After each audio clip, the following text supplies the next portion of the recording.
మీరు చేయవలసిందల్లా ఒకటే, ఈ పంపులు వెంటనే ఆన్ చేయండి.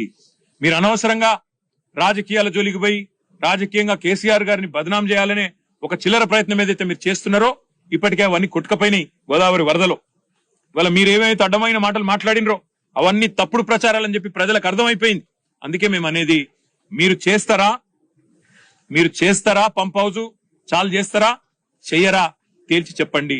మీకు అసెంబ్లీ సమావేశాలు ముగిసేదాకా ఈ ప్రభుత్వానికి మేము గడువు ఇస్తున్నాం.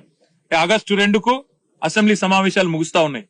అప్పటిదాకా ఈ ప్రభుత్వానికి, ఎందుకంటే మేము కూడా అందరం హౌస్ లో నిలదీస్తాం, రైతుల పక్షాన ప్రభుత్వాన్ని అడుగుతాం, ఎందుకు చాలు చేస్తలేరు మీరు, అవసరమైతే ప్రత్యేక చర్చ పెట్టండి.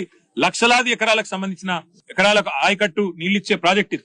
అట్లాంటి ప్రాజెక్టును మీరు ఎందుకు ఈ రకంగా రాజకీయ కక్షతో ఎండబెడుతున్నారు, రైతులను ఎందుకు ఇబ్బంది పెడుతున్నారు, ప్రజలను ఎందుకు హింసిస్తున్నారని తప్పకుండా అసెంబ్లీలో నిలదీస్తాం.